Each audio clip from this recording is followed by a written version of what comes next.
इस video lecture में हम कोसेट्स की डेफिनेशन और उससे रिलेटेड कुछ रिजल्ट्स पढ़ेंगे। कोसेट्स क्या होते हैं? अगर आपके पास एक ग्रुप है और एक उसका सब ग्रुप है, H, G एक ग्रुप है और H उसका एक सब ग्रुप है। H के अगर सारे एलिमेंट्स को G के किसी एक एलिमेंट से, suppose X is element of G, then X into H, XH ये सेट है जिसके एलिमेंट है X into an element of H, यानी कि H के सभी एलिमेंट्स को बारी बारी से X से मल्टीप्लाई करते रहो तो जो एलिमेंट आएंगे वो होंगे HX के एलिमेंट, और इस HX को या XH को हम बोलते हैं कोसेट। अगर आपने X को H के साथ लेफ्ट में मल्टीप्लाई किया है यानी कि XH है तो इसको हम कहेंगे लेफ्ट कोसेट, और अगर आपने राइट में मल्टीप्लाई किया है तो उसको हम कहेंगे राइट कोसेट। HX और XH ज़रूरी नहीं कि इक्वल हो। अगर हमारा ग्रुप अबिलियन है तो उसमें सभी एलिमेंट क्योंकि आपस में कम्यूट करेंगे तब ये दोनों इक्वल हो जाएंगे। लेकिन अगर ग्रुप अबिलियन नहीं है तो भी ये दो सबसेट जो है जी के ये इक्वल आ सकते हैं, ना भी हो भी, दोनों ही पॉसिबिलिटी रहेंगी। तो इसलिए इनके अलग अलग नाम रख दिए हैं। Left coset of X in G relative to a सब ग्रुप H। H का लेफ्ट कोसेट XH और राइट कोसेट HX। मान लेते हैं, क्योंकि H तो हमारा सब ग्रुप है ही तो इसमें तो आइडेंटिटी होगी ही, मान लेते हैं XH के अंदर भी आइडेंटिटी है। मान लेते हैं कि XH यानी कि लेफ्ट कोसेट जो है किसी पर्टिकुलर एलिमेंट से जब हमने लेफ्ट कोसेट बनाया तो वो लेफ्ट कोसेट भी G का सब ग्रुप मिला। सपोज कर लेते हैं H itself is a left coset क्योंकि आइडेंटिटी G को बिलोंग करता है, और आइडेंटिटी E इंटू H जो है वो H के ही बराबर होगा क्योंकि E आइडेंटिटी एलिमेंट को H के एलिमेंट्स के साथ आप मल्टीप्लाई करोगे तो उन पर कोई फर्क नहीं पड़ेगा। सो EH is again H, so one left coset we have found one left coset of H is equal to H itself. So left H itself is a left coset and right coset also. All the results for left cosets holds for right cosets also. तो left cosets के लिए हम results या जो भी बातें करेंगे वो करते रहेंगे और राइट कोसेट के लिए भी सिमिलरली वो होल्ड करेंगे। तो H जो है वो खुद भी एक लेफ्ट कोसेट है और वो सब ग्रुप भी है। हम देखना चाहते हैं कि क्या और भी लेफ्ट कोसेट्स H के ऐसे मिलेंगे जो सब ग्रुप होंगे। तो सब ग्रुप होने के लिए हमें पता है कि आइडेंटिटी एलिमेंट को बिलोंग करना पड़ेगा। मान लेते हैं कि आइडेंटिटी एलिमेंट XH को बिलोंग करती है for some X belongs to H। अगर इस XH के अंदर आइडेंटिटी एलिमेंट है तो वो कैसे आएगा? वो आएगा X इंटू X इनवर्स, क्योंकि इसमें तो सारे एलिमेंट जो है वो X into some element of H है। तो वो आइडेंटिटी केवल और केवल तब होगा जब X के साथ हम X इनवर्स की मल्टीप्लिकेशन करेंगे, यानी कि वो केवल तब पॉसिबल है जब X इनवर्स H का एलिमेंट होगा। X इनवर्स H का एलिमेंट अगर है तो H तो सब ग्रुप है, तो एक्स इनवर्स का इनवर्स भी सब एच को बिलोंग करेगा, लेकिन वो तो एक्स है। एक्स इनवर्स एच को बिलोंग करता है, दिस इम्प्लाइज एक्स भी एच को बिलोंग करेगा। यानी कि जो आप आर्बिट्रेरी एलिमेंट जी का ले रहे हो एच के साथ मल्टीप्लाई करने के लिए, उसको कोशेट, उसका एक कोशेट बनाने के लिए, वो अगर एच को बिलोंग करता है, वो एच से आ रहा है, तो जो आपका एक्स एच होगा वो एक सब ग्रुप होगा, या अभी तक हम ये कहें कि उसमें आइडेंटिटी एलिमेंट होगा, यानी वो सब ग्रुप हो सकता है। लेकिन इन फैक्ट अभी हम आगे और रिजल्ट्स देखेंगे और उससे ये पता चलेगा आपको कि if x belongs to h then x h और h x are both equal to h, और वो h के ही इक्वल हो जाएंगे तो फिर h तो सब ग्रुप है ही। तो फर्स्ट रिजल्ट हमारा यही कहता है h अगर सब ग्रुप है g का और x जो है वो h को बिलोंग करता है, तो राइट कोसेट एच एक्स और left coset X H both will be equal to h, और अगर h के इक्वल ही होंगे तो h तो सब ग्रुप है ही, तो वो सब ग्रुप हो जाएगा वो कोसेट, कौन सा कोसेट, एक्स एच। लेकिन अगर ये h को बिलोंग नहीं करता तो फिर डेफिनेटली नहीं होंगे, क्योंकि इफ एंड ओनली है x बिलोंग करेगा h को तभी ये कोसेट्स जो है वो h के इक्वल होंगे, और बिलोंग नहीं करेगा तो h के इक्वल नहीं होंगे, और h के इक्वल नहीं होंगे तो वो सब ग्रुप भी नहीं हो पाएंगे। क्यों नहीं हो पाएंगे? क्योंकि उसके अंदर आइडेंटिटी एलिमेंट नहीं होगा। तो इसको देखते हैं। पहले हम मान लेते हैं कि x जो है वो h को बिलोंग करता है, और हम प्रूव करेंगे कि ये एक जो कोसेट है वो h के ही बराबर है। तो हमने राइट कोसेट्स के लिए प्रूव कर दी है, लेफ्ट के लिए सिमिलर रहेगा रिजल्ट, वो आप x को इधर लिख लोगे x इंटू एच, क्योंकि x जो है वो h को बिलोंग करता है। ये गिवन है, मान के चल रहे हैं, अब की बार हम इसको लेकर चल रहे हैं, इसको प्रूव करेंगे।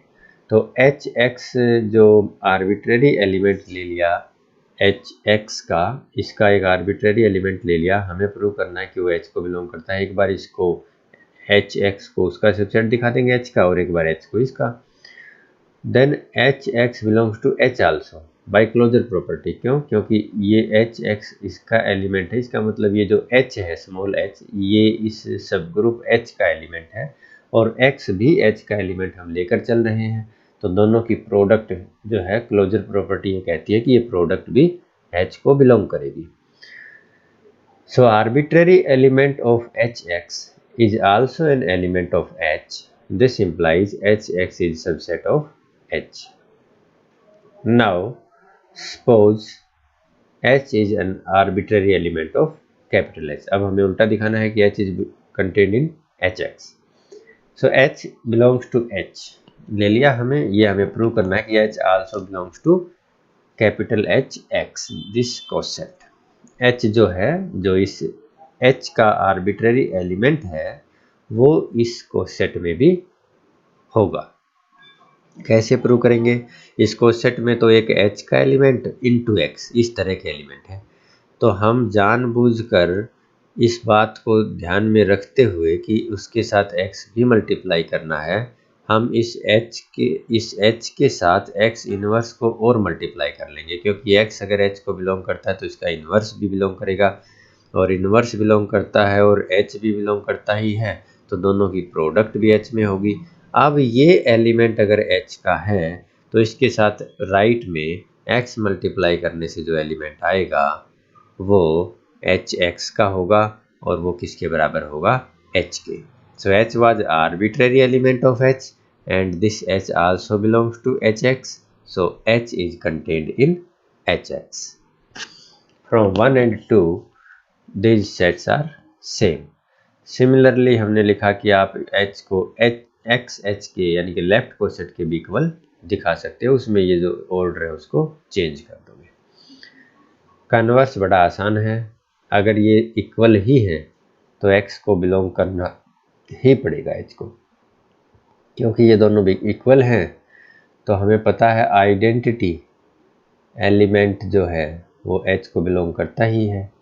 तो आइडेंटिटी एलिमेंट को अगर मल्टीप्लाई कर दोगे X के साथ तो आपको मिलेगा X, और वो किसको बिलोंग करता है? HX को, लेकिन वो तो गिवन है किसके इक्वल है? H के। सो X बिलोंग्स टू H। तो ये थी फर्स्ट थ्योरम अबाउट कोसेट्स, और ये बड़ी इम्पोर्टेंट थ्योरम है, बार बार हम इसको बाकी थ्योरम्स में भी यूज़ करते रहेंगे। ये थ्योरम क्या है? Hx is equal to H if and only if X belongs to H। तो हम बार बार इसको यूज करेंगे और बोथ साइड से यूज करेंगे। कभी हमें मिलेगा Hx is equal to H और हम इसको इससे इम्प्लाई कर देंगे, इससे हम डिराइव कर लेंगे कि X बिलोंग्स टू H, और कभी कभी हमें मिलेगा X बिलोंग्स टू H और हम लिख देंगे Hx must be equal to H। Next जो थ्योरम है वो है कि H अगर एक सब ग्रुप है G का, तो उसके जो लेफ्ट कोसेट्स की कलेक्शन है और राइट कोसेट्स की कलेक्शन है, उनके बीच 1-1 कोरिस्पोंडेंस होगी। यानी कि जितने लेफ्ट कोसेट्स होंगे उतने ही राइट कोसेट्स होंगे। ये थ्योरम आगे का जो हम टॉपिक और ये जो डेवलप कर रहे हैं जो थ्योरी, उसमें इसका ज़्यादा रोल नहीं है, लेकिन इंडिपेंडेंटली ये थ्योरम काफ़ी इम्पोर्टेंट है, एग्ज़ाम में पूछी जा सकती है। लेकिन इसका नेक्स्ट थ्योरम्स के साथ कोई ज़्यादा लगाव नहीं है। तो इसमें हमें बस एक मैपिंग शो करनी है from the set of left cosets to the set of right cosets, जो 1-1 और ऑन टू हो। तो ये एक मैपिंग है जो लेफ्ट कोसेट्स AH को मैप करती है राइट कोसेट HA इनवर्स में। यहाँ पर थोड़ा ध्यान देने की ज़रूरत है, AH को ये HA के अंदर मैप नहीं करती है, HA इनवर्स के साथ मैप करती है, यानी कि A इनवर्स से जो राइट कोसेट बनाया गया है उसके साथ मैप करती है। और इसका कारण आपको अभी समझ आ जाएगा, क्योंकि जो यहाँ पर हम इसको 1-1 और ऑन टू दिखाएंगे तो इसकी ज़रूरत पड़ेगी। अगर आप इसको HA के साथ मैप करवा देते तो ये 1-1 या ऑन टू होने में कहीं ना कहीं प्रॉब्लम क्रिएट करती। वेल डिफाइंड भी प्रूव कर दिया गया है। वेल डिफाइंड और 1-1 एक दूसरे के बिल्कुल उल्टे ही है। वेल डिफाइंड के लिए हम ये शो करते हैं कि एक ही एलिमेंट की दो इमेज नहीं है। एलिमेंट एक मान लिया AH और BH दोनों सेम एलिमेंट है, तो इनकी जो इमेज है अंडर F वो भी सेम होनी चाहिए। तो इनकी इमेज जो है वो सेम दिखानी है। AH is equal to BH आप अगर A इनवर्स से परी मल्टीप्लाई करते हो बोथ साइड्स, तो ये हो जाएगा A इनवर्स B जो राइट हैंड साइड में है, और लेफ्ट हैंड साइड में बचेगा H। A inverse B H is equal to H, this implies A inverse B belongs to H। अभी हमने फर्स्ट थ्योरम जो है यूज कर ली कि some element of G into H is equal to H if and only if that element belongs to H। So H A inverse B is equal to H क्यों किया ये? क्योंकि ये इधर लेफ्ट में था, हमें ये इनवर्स लेकर आने से तो राइट में मल्टीप्लाई कर लिया। अगेन वही थ्योरम यूज कर ली कि अगर कोई एलिमेंट H को बिलोंग करता है तो जो कोसेट्स है चाहे लेफ्ट हो चाहे राइट हो वो H के ही बराबर होगा। तो अब की बार हमने राइट कोसेट बना लिया क्योंकि हमें इधर ये लेकर आना है। अब भी इनवर्स से बोथ साइड मल्टीप्लाई करते ही ये क्या मिल गई आपको? Image of AH and BH under F। तो जो दो एलिमेंट सेम थे तो उनकी इमेज भी सेम है। So F is well defined. अब 1-1 के लिए हम उल्टा करते हैं कि इमेज अगर सेम है तो एलिमेंट सेम होगा, यानी कि दो डिफरेंट एलिमेंट्स की इमेज सेम नहीं हो सकती। तो इमेज सेम लेकर चल पड़े और बिल्कुल उन्हीं लाइंस पर अब हमने क्या किया, A से पोस्ट मल्टीप्लाई कर दिया बोथ साइड्स, तो H is equal to H B inverse A। Again first theorem, B inverse A belongs to H। If B inverse A belongs to H, then B inverse A H is equal to H। देखिए यहाँ पर फिर हमने वही किया है, ये right hand side में था, हमने थ्योरम को जब दोबारा यूज किया तो लेफ्ट हैंड साइड में मल्टीप्लाई कर लिया और बी से बोथ साइड्स मल्टीप्लाई करते ही a h is equal to b h मिल गया। यानी कि इमेज अगर सेम है अंडर एफ तो एलिमेंट भी सेम होगा। So f is 1 1। अब रहता है कि f is onto. Onto के लिए एक आर्बिट्रेरी राइट कोसेट ले लिया एच एक्स, तो हमें एक लेफ्ट कोसेट लेकर आना है जो जिसकी इमेज ये राइट कोसेट हो अंडर एफ। तो एच एक्स क्योंकि जी का एलिमेंट था तो इन्वर्स भी जी में होगा, तो एक्स इन्वर्स एच एक लेफ्ट कोसेट होगा और इस पर अगर आप एफ लगाओगे तो जो है एच एक्स के ही इक्वल आएगी इमेज। तो आर्बिट्रेरी एलिमेंट की प्री इमेज हमें मिल गई। एक left coset, arbitrary right coset के लिए एक लेफ्ट कोसेट हमें मिल गया जिस पर एफ लगाने से ये राइट कोसेट आता है। So f is onto also. तो 1 1 ऑन टू मैपिंग हमें लेकर आनी थी। इसमें आपको केवल ये ध्यान रखना है कि जो मैपिंग है लेफ्ट कोसेट्स को जब राइट कोसेट में मैप करोगे तो जिस एलिमेंट से लेफ्ट कोसेट बनाया था उसके इनवर्स से बनाओगे। आप बिना इन्वर्स लिए इसको करके देखना, तो आपको जो डिफ़िकल्टी आएगी उससे आपको फिर ये याद रहेगा कि क्यों हमने ए एच को एच ए के अंदर मैप नहीं किया, क्यों हमें इन्वर्स लेना पड़ा। तो इसके लिए आप जो है इसको विदाउट इन्वर्स ए एच को एच ए में मैप करके इसको 1 1 ऑन टू और वेल डिफाइंड प्रूव करने की कोशिश करना और देखना कि कहाँ पर डिफ़िकल्टी आती है। नेक्स्ट जो रिजल्ट है, अब जो हम थ्योरी डेवलप करेंगे वो एक दूसरे से लिंक्ड है और अल्टीमेटली हमें लग्रांजीज थ्योरम पर पहुंचाएगी जो मोस्ट इम्पोर्टेंट थ्योरम है ग्रुप थ्योरी की। तो अब जो रिजल्ट है पहला है वो ये है, अब हम राइट या लेफ्ट, ब्रैकेट में लेफ्ट लिख दिया है कोसेट्स में, यानी कि राइट कोसेट्स के लिए ये सारी थ्योरी जो है डेवलप करेंगे, लेफ्ट के लिए ऑटोमेटिकली सिमिलरली डेवलप की जा सकती है। तो पहले जो थ्योरम है वो ये है कि जो राइट कोसेट्स की कलेक्शन है, राइट कोसेट्स कैसे बनाते हैं हम, कोई भी आपके पास सब ग्रुप है H और कोई ग्रुप है G, तो G के हर एलिमेंट को H के साथ मल्टीप्लाई करवा दें। H के साथ मल्टीप्लाई कराने से आपको मिलता है कोसेट, राइट में मल्टीप्लाई करेंगे तो राइट कोसेट। तो इस तरह से हर एलिमेंट के लिए एक एक कोसेट मिलता रहेगा, लेकिन जी के अंदर जितने एलिमेंट हैं उतने कोसेट्स आपको नहीं मिलेंगे क्योंकि काफ़ी सारे जो कोसेट्स हैं वो रिपीटिशन ही होंगे। तो यहाँ पर ये रिजल्ट ये कहेगा कि जो कोसेट्स आपको मिल रहे हैं, सपोज दो एलिमेंट आपने ले लिए x और y या a और b, और a और b एलिमेंट से आपने कोसेट्स बना लिए h a और h b, तो ये रिजल्ट ये कहता है कि या तो वो बिल्कुल सेम होंगे या फिर वो डिसजॉइंट होंगे, यानी कि उनके अंदर एक भी एलिमेंट कॉमन नहीं होगा, या फिर वो बिल्कुल एग्जैक्ट कॉपी ही होंगे, यानी कि एक ही कोसेट होगा, वो अलग अलग कोसेट नहीं है। और अलग अलग होंगे तो उनके अंदर एक भी एलिमेंट जो है वो कॉमन नहीं होगा। तो अगर वो एलिमेंट जो कोसेट है एच ए और एच बी वो डिसजॉइंट है तो फिर we have nothing to prove. भाई यही हमें शो करना है कि या तो डिसजॉइंट होंगे या आइडेंटिकल होंगे। अगर वो डिसजॉइंट ही है तो हमें कुछ प्रूव करने की ज़रूरत नहीं है। तो हम मान लेते हैं कि वो डिसजॉइंट नहीं है, फिर हमें ये प्रूव करना पड़ेगा कि वो आइडेंटिकल है। आइडेंटिकल प्रूव करने का मतलब ये है कि H A is contained in H B and H B is contained in H A, बिल्कुल सेम है, एज ए सेट वो सेम है, इक्वल है। तो हम मान लेते हैं कि वो डिसजॉइंट नहीं है, यानी उनके अंदर कम से कम एक एलिमेंट जरूर है। x मान लेते हैं एक एलिमेंट है जो उनके इंटरसेक्शन में है, यानी कि दोनों को बिलोंग करता है। अब वो एच ए को बिलोंग करता है तो किसी H1 A के इक्वल होगा, और वो एच बी को बिलोंग करता है तो किसी H2 B के इक्वल होगा।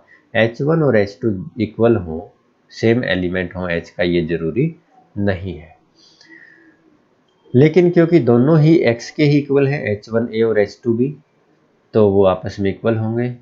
इक्वल होंगे तो H1 इनवर्स से अगर आप री मल्टीप्लाई करवा दोगे बोथ साइड्स तो यहाँ से H1 खत्म हो जाएगा और यहाँ पर आ जाएगा H1 इनवर्स, और फिर B इनवर्स से पोस्ट मल्टीप्लाई तो B इधर से खत्म हो जाएगा और यहाँ पर आ जाएगा।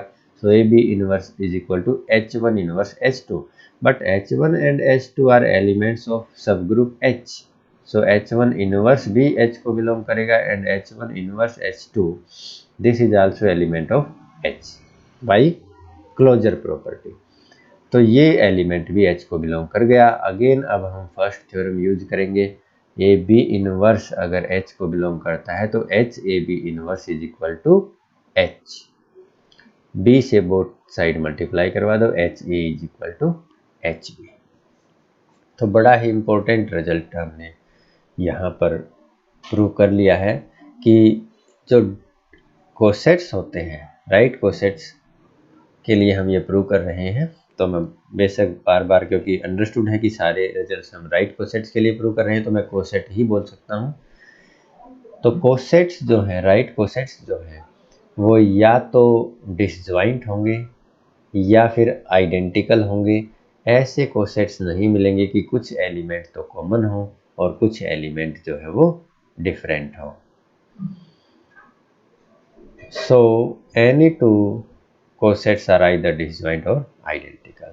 अब हम एक और रिजल्ट इसी में ऐड कर रहे हैं, वो ये है कि सारे कोसेट्स की अगर आप यूनियन कर दो तो वो G ग्रुप जो था हमारा उसके इक्वल आ जाएगी।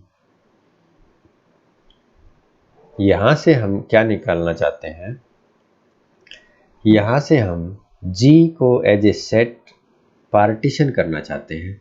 पार्टीशन के लिए दो ही कंडीशन होती हैं कि उसके सबसेट्स की कलेक्शन मिल जाए जो दो कंडीशंस को सेटिस्फाई करती हो। एक तो वो आपस में डिसजॉइंट हो और एक उनकी यूनियन जो है वो कंप्लीट सेट के इक्वल हो। तो पहली जो कंडीशन है वो हम प्रूव कर चुके हैं कि कोसेट्स जो है वो डिस्टिंक्ट जो कोसेट्स है वो डिसजॉइंट है। अगर सेम है तो फिर वो एक ही कोसेट है, उसका नाम HX लिख लो या HY लिख लो, लेकिन वो कोसेट एक ही है। तो डिस्टिंक्ट जो कोसेट्स हैं, डिसजॉइंट जो कोसेट्स हैं, वो सारे आपस में जो है बिल्कुल अलग अलग है, एक भी एलिमेंट जो है वो शेयर नहीं करते, पेयर वाइज डिसजॉइंट है। दूसरी जो कंडीशन है वो ये है कि union should be equal to the group itself. जी, ये अब हम प्रूव करेंगे और ये प्रूव करना डिफिकल्ट नहीं है। हमने मान लिया है कि सारे राइट कोसेट्स की जो यूनियन है जिसके अंदर H खुद भी है वो G डैश के बराबर है। हमें प्रूव करना है G is equal to G dash. तो G डैश को हमने लिया है union of HA such that A belongs to G, union of all the right cosets. पहले हमने एक आर्बिट्रेरी एलिमेंट G का ले लिया। अब G का आर्बिट्रेरी एलिमेंट है तो ये इसी के कोसेट के अंदर, इस X से जो कोसेट बनाओगे इसी को बिलोंग करेगा। क्यों? क्योंकि H के अंदर आइडेंटिटी एलिमेंट है, तो identity into X is equal to X। So every element belongs to its own coset. X से जो कोसेट बनाया है HX, X उसके अंदर होगा ही होगा। तो X जो है एक कोसेट के अंदर हो गया तो यूनियन के अंदर तो आएगा ही, तो X जो है वो G डैश को बिलोंग कर गया। सो G is contained in G dash, मतलब G के सारे एलिमेंट जो है वो उस यूनियन के अंदर है। अब मान लेते हैं कि उस G डैश के अंदर एक एलिमेंट है। G डैश के अंदर अगर एलिमेंट है तो G डैश तो यूनियन है राइट कोसेट्स की, उनमें से किसी ना किसी में होगा। मान लो वो HA को बिलोंग करता है, HA को बिलोंग करता है तो वो H का कोई एलिमेंट इंटू A के बराबर होगा, लेकिन ये दोनों तो G के एलिमेंट हैं और G तो क्लोजर प्रॉपर्टी को सेटिस्फाई करता है बीइंग ग्रुप। सो Y जो है वो G को बिलोंग कर गया। So arbitrary element of G dash is an element of G. So G dash is contained in G. This is equation number 2. From 1 and 2, G is equal to G dash. तो अब तक हमने क्या prove कर दिया है कि जो राइट कोसेट्स की कलेक्शन है वो पेयर वाइज डिसजॉइंट है और उनकी यूनियन जो है वो G के इक्वल है। इस सिचुएशन को हम सेट थ्योरी में कहते हैं mutually exclusive and exhaustive. So collection of all the right cosets partition the set G. तो वो जी को जो है, जी जो एज ए सेट अगर हम देखें जी को, तो उसका पार्टीशन करेगी।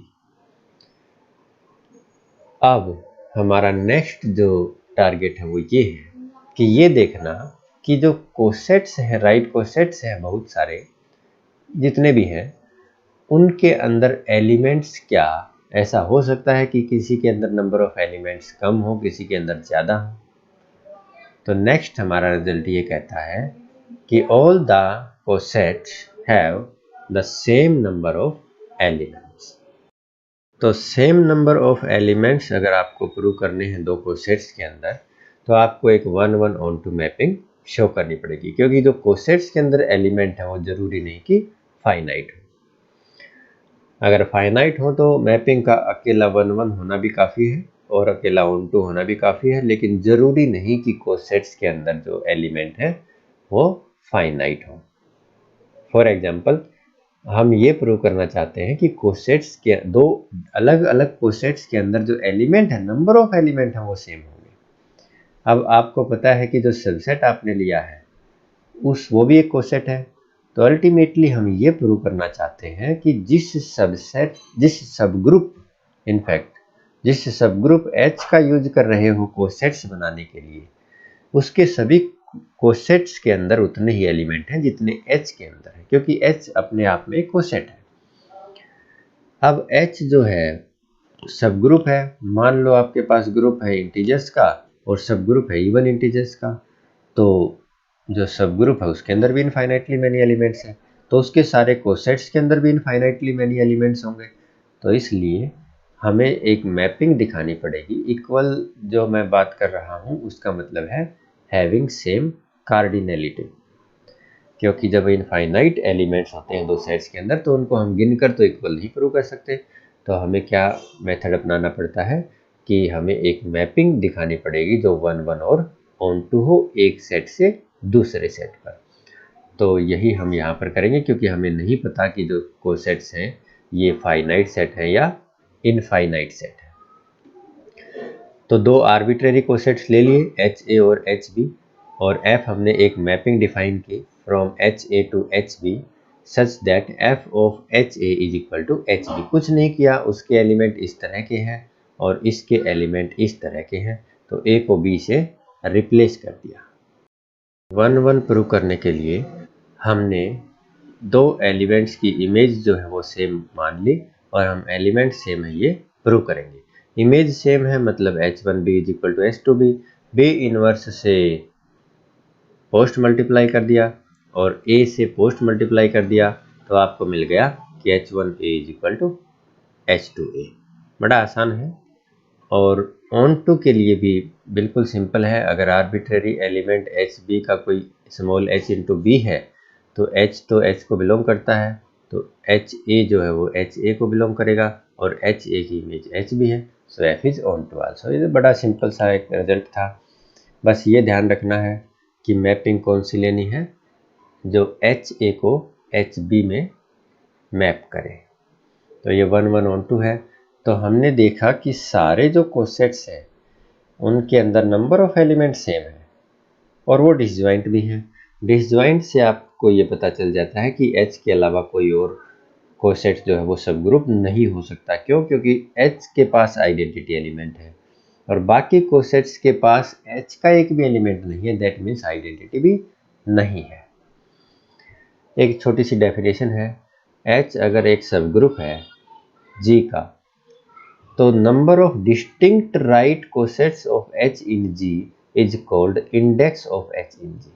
कितने राइट कोसेट हैं H के G के अंदर डिस्टिंक्ट, उसको बोलते हैं index of H in G। अब लेफ्ट की जगह, राइट की जगह आप लेफ्ट कोसेट्स भी यूज कर सकते हो। तो जो सेकंड थ्योरम हमने की थी, जिसका मैंने कहा था आगे कोई ज़्यादा यूज तो नहीं है लेकिन अपने आप में इम्पोर्टेंट है, उसकी इम्पोर्टेंस यहाँ पर इस डेफिनेशन में ज़रूर जो है साबित होती है। क्योंकि अगर वो थ्योरम हमने नहीं की होती तो कोई स्टूडेंट ये कह सकता था, कोई भी पर्सन ये क्लेम कर सकता था कि राइट कोसेट्स कितने हैं और लेफ्ट कोसेट्स कितने हैं, वो अलग अलग भी तो हो सकते हैं। लेकिन सेकंड थ्योरम जो कहती है कि the collect there is a 1-1 correspondence between set of left cosets and set of right cosets. Second theorem, ठीक, तो वो कहती है कि 1-1 कोरेस्पोंडेंस है, यानी कि जितने राइट कोसेट है उतने ही लेफ्ट कोसेट है। फॉर एग्जांपल, अगर हमारा इंटीजर्स का सेट है और हमने 4 के मल्टीपल जो इंटीजर्स हैं वो सबसेट ले लिया है, तो ये सब ग्रुप है इस ग्रुप का, और इसमें आपको 4 राइट कोसेट्स मिलेंगे खुद h+1, h+2 और h+3। यहाँ पर मैंने ये +1, +2, +3 और यहाँ पर लिखा नहीं +0। ये प्लस क्यों लिया है? क्योंकि इंटीजर्स का जो सेट है वो अंडर एडिशन हमारा ग्रुप है। तो यहाँ पर जो ये मल्टीप्लिकेशन में लिख रहे हैं HA, ये यहाँ पर क्या हो जाएगा? एडिशन। तो index of H in G is 4। अब हम पहुंचे लाग्रांजी थ्योरम पर, और अब तक जो हमने छोटे छोटे रिजल्ट्स डिस्कस किए उनको करने के बाद अब लाग्रांजी थ्योरम जो है वो बिल्कुल सिंपल रह गई, इसमें कुछ बचा ही नहीं। ये कहती है ऑर्डर ऑफ ईच सब group of a group is divides order of the group. सब ग्रुप का जो ऑर्डर है वो ग्रुप के ऑर्डर को डिवाइड जरूर करेगा। तो मान लेते हैं फाइनाइट ग्रुप में ही हम ये डिवीजन की बात करते हैं, तो ग्रुप का ऑर्डर जो है वो m है और सब ग्रुप का ऑर्डर n है, तो हमें प्रूव करना है n डिवाइड्स m। क्योंकि h के अंदर n एलिमेंट हैं, तो इनके जो बाकी कोसेट्स हैं उनके अंदर भी सबके अंदर n एलिमेंट्स होंगे, और फाइनाइटली मैनी राइट कोसेट्स ही होंगे क्योंकि ये डिस्टिंक्ट है। Every right coset has exactly n elements. तो मान लो कि ये k कोसेट्स की यूनियन है, k डिस्टिंक्ट कोसेट्स की यूनियन अगर G है, तो G के अंदर जितने एलिमेंट हैं वो मुझे नहीं पता, यहाँ पर मैंने मान लिया था कि m है, लेकिन राइट हैंड साइड में मुझे पता है कि इन सब के अंदर इक्वल एलिमेंट हैं, सभी के अंदर उतने ही एलिमेंट हैं जितने H के अंदर है, क्योंकि H भी एक राइट कोसेट है, इन्हीं में से कोई ना कोई एक है। तो n हर सबसेट में, ये जो सबसेट्स की यूनियन है G के ही सबसेट हैं और इनकी यूनियन है, ये डिसजॉइंट यूनियन है, मतलब सभी के अंदर कोई भी एलिमेंट कॉमन नहीं है, सभी के अंदर अलग अलग एलिमेंट हैं और सभी के अंदर सेम नंबर ऑफ एलिमेंट है n, और ये ऐसे k हैं, तो n + n + n + n, right hand side के अगर एलिमेंट्स हम काउंट करें तो n + n + n k times, तो कितने हो जाएंगे? k × n, यानी k into order of h, और लेफ्ट हैंड साइड में है नंबर ऑफ एलिमेंट जो है order of g। So order of g is a multiple of order of h, this implies order of h divides order of g। इसके लिए हमने 3 theorems use की हैं। पहली ये कि नंबर ऑफ एलिमेंट्स सभी कोसेट्स में सेम होंगे, और क्योंकि h भी खुद एक कोसेट है तो सभी के अंदर n एलिमेंट्स होंगे, फर्स्ट थ्योरम। सेकंड थ्योरम हमने ये यूज की कि जो एलिमेंट हैं, डिस्टिंक्ट राइट कोसेट्स के जो एलिमेंट हैं वो बिल्कुल अलग अलग होंगे, यानी कि वो डिसजॉइंट होंगे, वो कोसेट्स पेयर वाइज डिसजॉइंट होंगे, किन्हीं के अंदर कोई कॉमन एलिमेंट नहीं होगा, अदरवाइज फिर हम नहीं कह पाते कि ये k × n के बराबर है राइट हैंड साइड के। और तीसरा जो है ये कि जो यूनियन है वो G के बराबर है, ऑल राइट कोसेट्स की जो यूनियन है वो G के बराबर है। और चौथी बात जो हमने यहाँ पर यूज किया वो ये है कि if order of G is finite then there are finitely many distinct right cosets. भाई सारे एलिमेंट से भी एक एक बन जाएगा अलग अलग, तो भी उतने ही होंगे, m के बराबर हो जाएंगे, ठीक है ना। तो k राइट कोसेट्स हैं, सभी के अंदर n एलिमेंट है, सभी डिसजॉइंट है, तो राइट हैंड साइड में आपके पास n × k एलिमेंट है और राइट हैंड साइड में m एलिमेंट है, so m must be equal to nk, so n divides m। ये थी फेमस लाग्रांजी थ्योरम, इसका हमने एक लेक्चर में यूज भी किया था, ये बताया था कि इसको हम बाद में प्रूव करेंगे। इसकी कॉन्सिक्वेंसेस बहुत ज़्यादा है, तो इसकी फर्स्ट जो कॉन्सिक्वेंस है, फर्स्ट जो इससे हमें मिलती है थ्योरम, वो है order of every element of a finite group divides order of the group. अभी थ्योरम तो ये कहती है कि सब ग्रुप का ऑर्डर जो है वो ग्रुप के ऑर्डर को डिवाइड करेगा, लेकिन इससे ही हमें ये भी मिलता है कि एलिमेंट का ऑर्डर भी हमेशा ग्रुप के ऑर्डर को डिवाइड करता है। क्यों? क्योंकि वो जो एलिमेंट है उससे हम साइक्लिक सबग्रुप जनरेट करवा देते हैं, और हमें पता है कि साइक्लिक सबग्रुप का ऑर्डर उतना ही होता है जितना उसके जनरेटर का। तो ए का ऑर्डर भी वही होगा जो इस एच का ऑर्डर है, और एच सबग्रुप है जी का, जी का सबग्रुप है, तो एच का ऑर्डर जो है वो जी के ऑर्डर को एन को डिवाइड करेगा, तो ए का ऑर्डर जो है वो जी के ऑर्डर को डिवाइड कर गया लाग्रांजिस थ्योरम से। दूसरी छोटी सी करोलरी ये है कि अगर किसी भी एलिमेंट की पावर जो ग्रुप का ऑर्डर है उतनी कर दे तो आइडेंटिटी आ जाता है। तो ये इसी से निकली है, क्योंकि ए का जो ऑर्डर है उसका मल्टीपल है एन, तो ऑर्डर जो है वो पावर करने से आइडेंटिटी आता है, तो उसका कोई भी मल्टीपल करने से भी आइडेंटिटी आएगा। यानी कि एलिमेंट की पावर अगर ऑर्डर ऑफ द ग्रुप कर दें तो आपको आइडेंटिटी एलिमेंट मिलेगा। एक छोटी सी कॉन्सिक्वेंस ये भी है कि अगर कोई इंटीजर ग्रुप के ऑर्डर को डिवाइड नहीं करता तो उतने ऑर्डर का सब ग्रुप बिल्कुल नहीं मिल सकता। अगर हमारा ग्रुप प्राइम ऑर्डर का है तो उसका कोई भी प्रॉपर सब ग्रुप नहीं मिलेगा।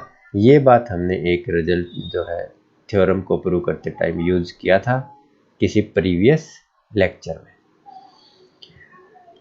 Converse of Lagrange theorem is not true. Converse जो है वो ट्रू नहीं है। इसका मतलब ये है कि अगर कोई ग्रुप के ऑर्डर को डिवाइड करता है कोई इंटीजर, तो जरूरी नहीं कि उतने ऑर्डर का आपको सब ग्रुप जरूर मिले, लेकिन अगर सब ग्रुप मिलता है तो उसका ऑर्डर जरूर डिवाइड करेगा। अब इसकी एक छोटी सी करोलरी और है कि फाइनाइट ग्रुप को आप उसके दो प्रॉपर सब ग्रुप की यूनियन के रूप में नहीं लिख सकते। कारण सिंपल है कि मैक्सिमम प्रॉपर सब ग्रुप के अंदर मैक्सिमम जो नंबर ऑफ एलिमेंट है वो ग्रुप के एलिमेंट से हाफ हो सकते हैं। अगर आपका ग्रुप 60 ऑर्डर का है तो उसका प्रॉपर सब ग्रुप मैक्सिमम 30 ऑर्डर का हो सकता है, क्योंकि 30 के बाद अप टू 69 या अप टू 59 कोई भी इंटीजर 60 को डिवाइड नहीं करेगा। तो अगर उन दो जो प्रॉपर सब ग्रुप है वो दोनों ही उससे हाफ ऑर्डर के भी हों तब उनकी यूनियन, और डिसजॉइंट हो तब यूनियन जो है वो जी के बराबर हो, लेकिन डिसजॉइंट हो नहीं सकते क्योंकि दोनों सब ग्रुप हैं, तो कम से कम आइडेंटिटी एलिमेंट तो उनके अंदर जरूर होगा। तो उनकी यूनियन करने से जो एलिमेंट है वो जी के बराबर नहीं आ पाएंगे। एक ये छोटा सा रिजल्ट है, ये भी कहीं पर यूज हमने नहीं किया, चाहते तो कर सकते थे। ये भी वही बात है कि पार्टीशन करने वाली, लेकिन अपने आप में अच्छी थ्योरम है। Relation of congruence modulo of a सब group is defined by this. हमने एक डेफिनेशन भी इसी में दे दी है कि कॉन्ग्रुएंस मॉडुलो एच, ए और बी दो एलिमेंट हैं जी के, इनको हम कॉन्ग्रुएंस कहेंगे, मॉडुलो एच कॉन्ग्रुएंट कहेंगे, रिलेशन को कॉन्ग्रुएंस कहेंगे।